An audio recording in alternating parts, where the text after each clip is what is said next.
বায়েকে ভনীয়েকে মিলি এইবাৰ ঢোলৰ চাপৰত কপাব উজনিৰ বিহুতলি চাবুৱাৰ আইমণি আৰু হেপিকাৰ ঢোলৰ গুমগুমনিত কঁকাল ভাঙি নাছিলে নাচনীয়ে দুগৰাকী প্ৰচুৰ প্ৰতিভা সম্পন্ন যুৱতী অসমীয়াৰ চেনেহৰ ৰঙালী বিহুৰ প্ৰাকখনত উজলি উঠিছে দুই ভগ্নীয়ে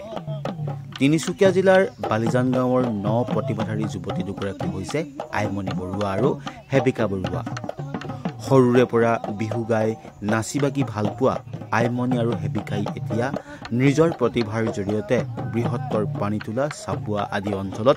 উজলি উঠিছে অসমীয়া লোক সংস্কৃতিক চহকী কৰা এক অন্যতম লোকবাদ্য ঢোলটোৰ প্ৰতি থকা আগ্ৰহৰ বাবেই আজি বিশেষভাৱে চৰ্চাত আহিছে দুই ভগ্নী এতিয়া ৰঙালী বিহুৰ প্ৰাকখনত হেপিকা আৰু আইমণিৰ ঢোলৰ গুমগুমনিত ৰজনজনাই উঠিছে চাবুৱা আৰু তিনিচুকীয়াৰ আকাশ বতাহ চৌদিশ তোমাৰ নামটো জনাবাচোন নমস্কাৰ মোৰ নাম শ্ৰীমতী হেপিকা বৰুৱা আৰু তোমাৰ নমস্কাৰ মোৰ নাম শ্ৰীমতী আইমণি বৰুৱা তোমালোকে কেতিয়াৰ পৰা ঢোল বজাবলৈ লৈছা মই ক্লাছ 7 ৰ পৰা ঢোল বজাবলৈ লৈছো আৰু ঢোল বজাই মোৰ ভালে লাগে হয় আৰু গান গাই ভাল লাগে মাক কলো মই প্ৰথমতে ঢোলটো বজাব মন গৈছে সেইকাৰণে মায়ে মোক নামটো লগাই দিলে এবছৰ ইমান প্ৰেক্টিছ কৰা হোৱা নাই এবাৰ মেট্ৰিক দিছো যে কাৰ ওচৰত ঢোল শিকিছা টকোবামৰ হয় চাৰজন সুয়েশ দাস বুলি কয় হয় আৰু এবাৰ কি পঢ়ি আছা এবাৰ ক্লাছ 10 মেট্ৰিক দিছো আৰু তুমি কি পঢ়ি আছা এতিয়া মই ফাৰ্ষ্ট ইয়াৰ আৰু ঢোল শিকি আছা মই শিকা নাই ভণ্টিকে মই চাই শিকিছা কিন্তু ঢোলটো ভাল লাগে হয় এয়া হৈছে অসম দেশৰ মহিলা যুৱতী আৰু এই যুৱতী কেৱল পুৰুষেই নহয় পুৰুষৰ সমানে সমানে এতিয়া ঢোল বাদ্য এই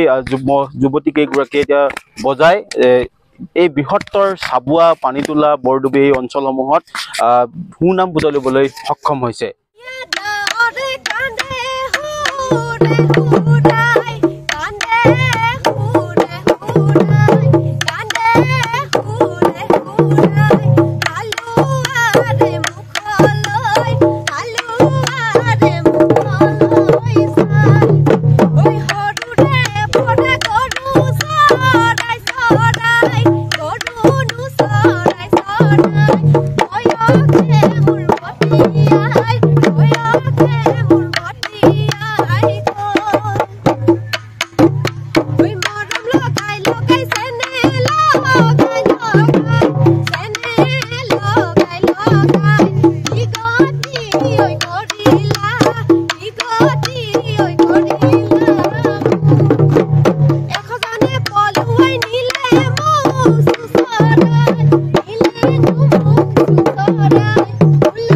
অসম হাইস্কুল শিক্ষান্ত পৰীক্ষা আৰু একাদশ শ্ৰেণীৰ পৰীক্ষাৰ্থী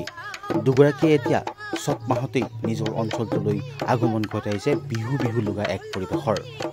দুই ভগ্নীৰ সুমধুৰ কণ্ঠৰে আৰু ঢোলৰ চাপৰত এতিয়া মোহিত হৈছে অজস্ৰজন ডিব্ৰুগড়ৰ পৰা ৰক্তিম দাসৰ প্ৰতিবেদন লোকেল 18